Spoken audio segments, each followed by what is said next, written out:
बात है। दोस्तों, इस वीडियो में हम लोग आरआरबी से रिलेटेड 40 एमसीक्यूज को देखने वाले हैं। और ये जो एमसीक्यूज है दोस्तों, ये आपके प्रीवियस ईयर के आए हुए एमसीक्यूज हैं। और इसमें से कुछ एमसीक्यूज जो कि बहुत इंपॉर्टेंट है आगामी एग्जाम के लिए, उनको भी इंक्लूड किया गया है। तो आप पूरे एमसीक्यूज को देखिए और सही सही आंसर देने की कोशिश करिए और देखिए आप कितने आंसर को सही कर पाते हो दोस्तों। तो चलिए वीडियो को बिना देर किए स्टार्ट करते हैं। एक बात और दोस्तों, इसकी जो यह पीडीएफ है दोस्तों, आपको हमारी टेलीग्राम चैनल पे मिल जाएगी। आप डिस्क्रिप्शन बॉक्स पे जाके लिंक पे क्लिक करके पीडीएफ को डाउनलोड कर सकते हो। और चलिए अब वीडियो को स्टार्ट करते हैं। आपका पहला क्वेश्चन है, चुंबकीय क्षेत्र रेखाओं का मूल गुणधर्म क्या है? तो बिल्कुल सही जवाब दोस्तों, वे एक दूसरे को आपस में कभी नहीं काटती हैं। जो चुंबकीय रेखाएं होती हैं वो एक दूसरे को आपस में कभी नहीं काटती हैं। ओके। आपका अगला क्वेश्चन है, विद्युत धारा की दिशा के साथ विद्युत क्षेत्र की दिशा निर्धारित करने के लिए कौन सा नियम का यूज किया जाता है? दोस्तों, विद्युत धारा की दिशा के साथ चुंबकीय क्षेत्र की दिशा को निर्धारित करने के लिए बिल्कुल सही जवाब दोस्तों, दाएं हाथ के पिंच का नियम। क्या कहता है? दाएं हाथ के पिंच के नियम को। ओके। अगला क्वेश्चन है आपका यहाँ पे, एक लूप में प्रवाहित विद्युत धारा के कारण उत्पन्न चुंबकीय क्षेत्र का दिशा निर्धारण कैसे किया जाता है? तो बिल्कुल सही जवाब दोस्तों, बाएं हाथ के अंगूठे के नियम से, बाएं हाथ के अंगूठे के नियम से ज्ञात किया जाता है। अगला क्वेश्चन है, जब एक चालक में विद्युत धारा प्रवाहित होती है तो उसके चारों ओर उत्पन्न चुंबकीय क्षेत्र रेखाएं कैसी होती हैं? तो बिल्कुल सही जवाब दोस्तों, वर्तुलाकार होती है। कैसी होती हैं? वर्तुलाकार होती हैं उसके चारों ओर की चुंबकीय क्षेत्र की रेखाएं। अगला क्वेश्चन है आपका, फ्लेमिंग के बाएं हाथ के नियम में कौन सी उंगली बल की दिशा को प्रदर्शित करती है? फ्लेमिंग के बाएं हाथ के नियम में कौन सी? तो बिल्कुल सही जवाब दोस्तों, अंगूठा जो होता है आपके बल की दिशा को प्रदर्शित करता है। अगला क्वेश्चन है आपका, इलेक्ट्रोमैग्नेटिक इंडक्शन की घटना को किसने खोजा था? तो बिल्कुल सही जवाब दोस्तों, फैराडे ने खोजा था। फैराडे ने खोजा था।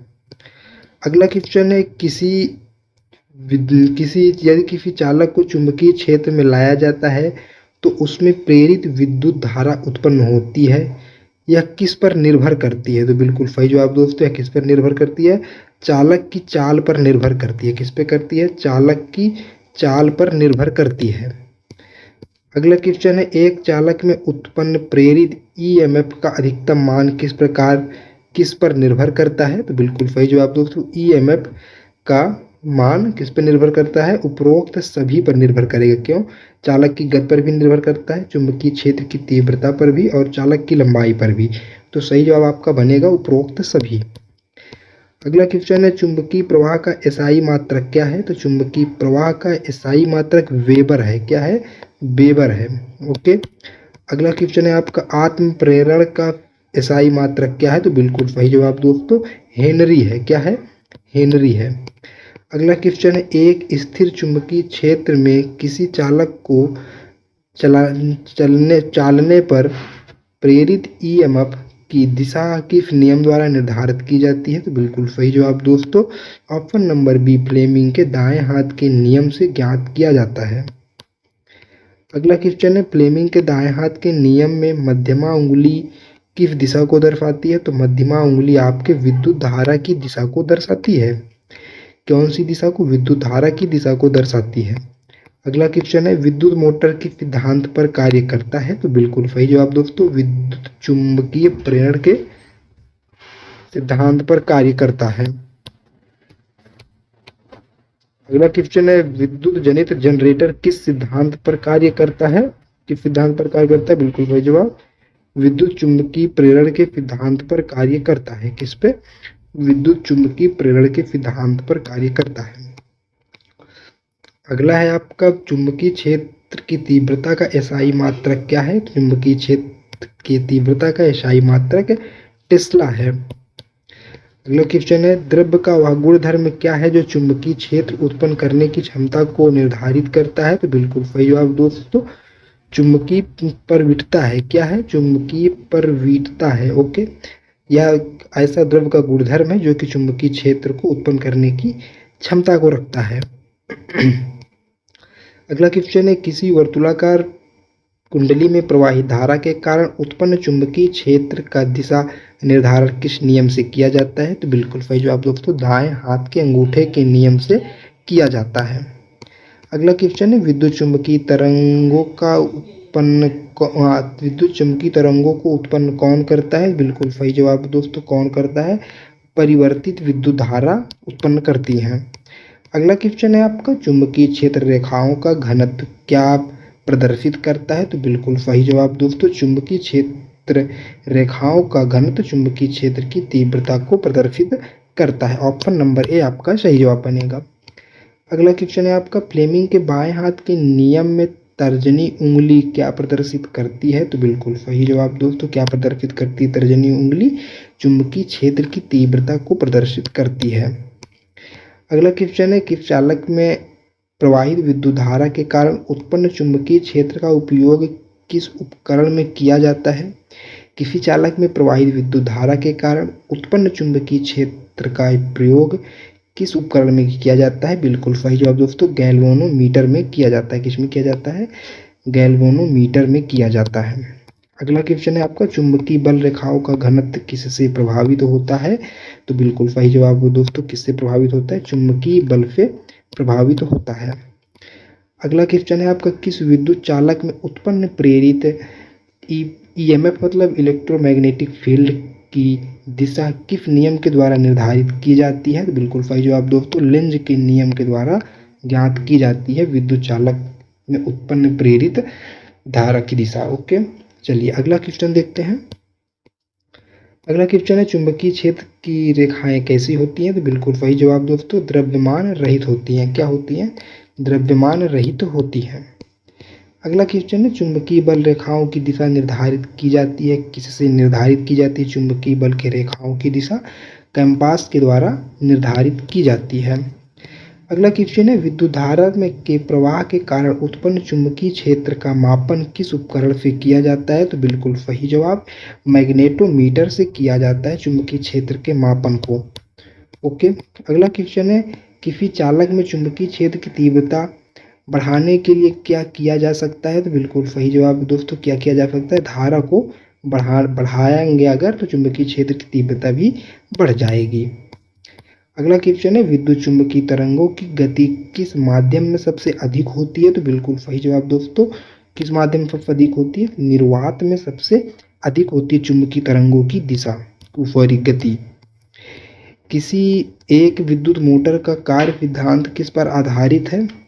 एक विद्युत मोटर का कार्य सिद्धांत किस पर आधारित है? बिल्कुल सही जवाब दोस्तों, विद्युत चुंबकीय बल पर आधारित है। किस पे आधारित है? विद्युत चुंबकीय बल पर आधारित है।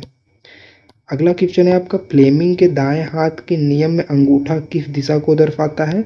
अंगूठा किस नियम को दर्शाता है? बिल्कुल सही जवाब, वेग की दिशा को दर्शाता है। किसकी दिशा को दर्शाता है? फ्लेमिंग के दाएं हाथ में अंगूठा वेग की दिशा को दर्शाता है।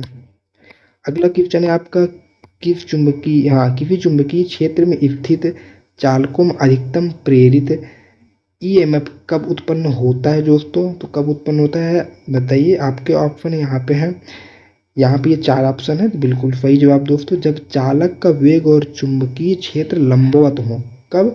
जब चालकों का वेग और चुंबकीय क्षेत्र लंबवत हो। ओके, चलिए अगला क्वेश्चन है आपका, एक चालक के चारों ओर उत्पन्न चुंबकीय क्षेत्र रेखाओं की दिशा किससे निर्धारित होती है?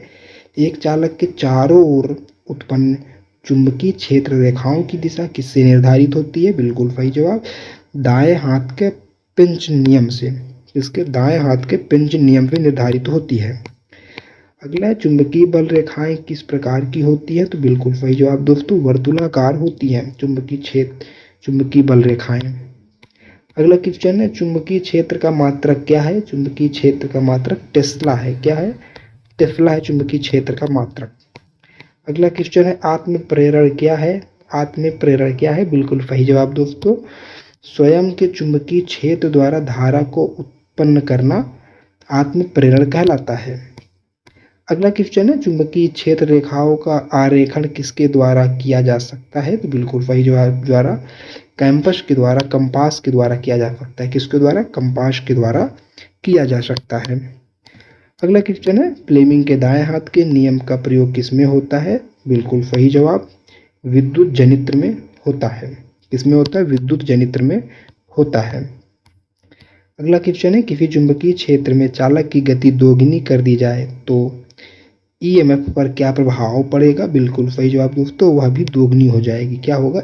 ईएमएफ भी आपकी दोगुनी हो जाएगी यदि चालक की गति को हम दोगुनी कर देते हैं तो। ओके। अगला क्वेश्चन है, किसी वर्तुलाकार कुंडली के केंद्र पर चुंबकीय क्षेत्र की तीव्रता किस पर निर्भर करती है? तो बिल्कुल सही जवाब दोस्तों, कुंडली की धारा पर निर्भर करती है। किस पे? कुंडली की धारा पर निर्भर करती है।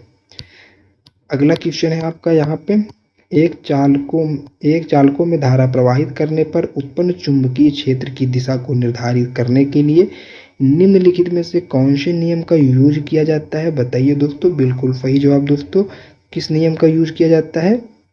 दाएं हाथ के पिंच के नियम का यूज किया जाता है। ओके, चलिए अगला क्वेश्चन दोस्तों। हाँ, यहाँ पर 40 क्वेश्चन हमने देख लिया दोस्तों, जो कि आपके आरआरबी के एग्ज़ाम की दृष्टि से बहुत ही ज़्यादा महत्वपूर्ण थे। इसमें कुछ प्रीवियस ईयर के भी क्वेश्चन थे और कुछ जो कि हमारे द्वारा दिए गए क्वेश्चन है, जो कि इंपॉर्टेंट क्वेश्चन थे दोस्तों। आई होप आपने वीडियो को पूरा देखा होगा और आपने ज़्यादा से ज़्यादा क्वेश्चन को सही किया होगा। यदि हाँ सही किया है तो दोस्तों वीडियो को लाइक करिए हमारे, और चैनल को भी सब्सक्राइब कर लीजिए इसी तरह से MCQs की वीडियो को देखने के लिए। दोस्तों तो मिलते हैं अगले वीडियो में, तब तक के लिए बाय बाय।